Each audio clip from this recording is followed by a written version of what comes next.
Simo, quali sono le cose che avresti voluto sapere quando hai cominciato a correre e che ti avrebbero evitato di fare degli errori nel tempo? Questo è interessante come domanda, perché gli errori che ogni tanto poi rivedo nei beginner, in quelli che iniziano a correre, che mi scrivono, che iniziano con me il piano beginner, e ho messo nel videocorso, sono i primi che gli dico di non fare. Guarda, uno sembra un errore stupido, però lo è comprare le scarpe di mezzo numero in più. Perché se non vai in un negozio specializzato che te lo dicono, te vai, provi le scarpe come quando provi le sneaker per andare in giro e te le prendi giuste, certo. Ci lasci quello spazietto in più. Invece per correre servirebbe una scarpa di mezzo numero in più. Infatti la prima maratona ci ho lasciato un'unghia. Vedi, quello è un errore interessante. Poi altri errori, fammi pensare, la gestione dell'allenamento. Onestamente non pensavo che all'epoca non avevo ancora studiato eccetera, che bisognasse strutturare l'allenamento con il riscaldamento, una parte centrale e dopo gli allenamenti più intensi il defaticamento. Uscivo, seguivo le mie gambe, iniziavo a correre piano, sì, e poi sempre più forte, arrivavo a casa fortissimo, e grosse progressioni, per un po' migliori, poi dopo un po', certo, poi ti stanchi anche.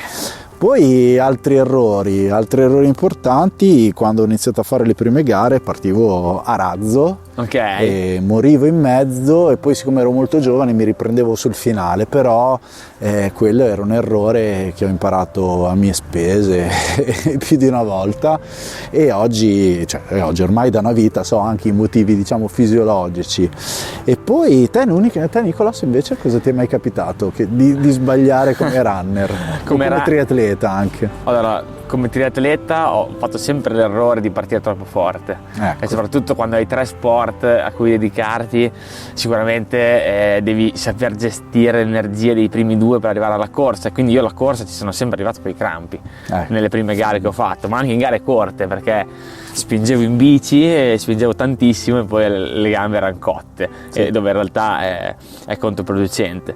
E sicuramente prima ancora di diventare nutrizionista io sbagliavo totalmente la gestione dell'alimentazione, e questo è anche uno dei motivi che mi ha portato a scegliere questo percorso. Mi rendevo conto che affrontavo gli allenamenti anche lunghi senza mangiare niente, non bevevo mai durante gli allenamenti.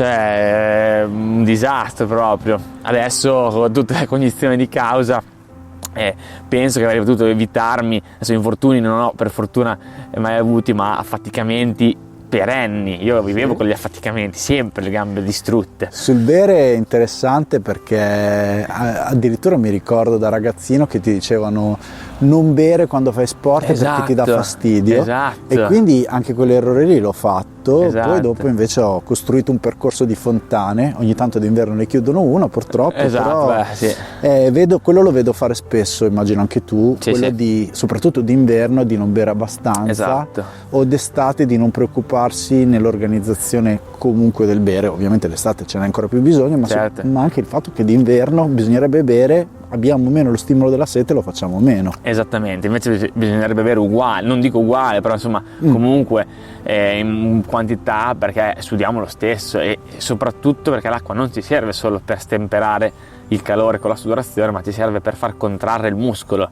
e quindi senza acqua il muscolo non va da nessuna parte. Infatti io quando giocavo a basket, per esempio, non si beveva mai in un'ora e mezza di allenamento. Anche a calcio mi ricordo. E un altro invece errore mi è venuto in mente ascoltandoti: lo stretching. Lo stretching prima della corsa non va bene, prima dello sport non va bene, anzi lo stretching statico andrebbe fatto in una sessione separata dall'attività, anzi a freddo va benissimo, la sera magari dopo che ti sei allenato, uno stretching veloce finito l'allenamento, ma all'inizio facevo un botto di stretching prima di correre. La sensazione era anche di piacere, però in effetti è controproducente sulla prestazione e anche proprio sul gesto.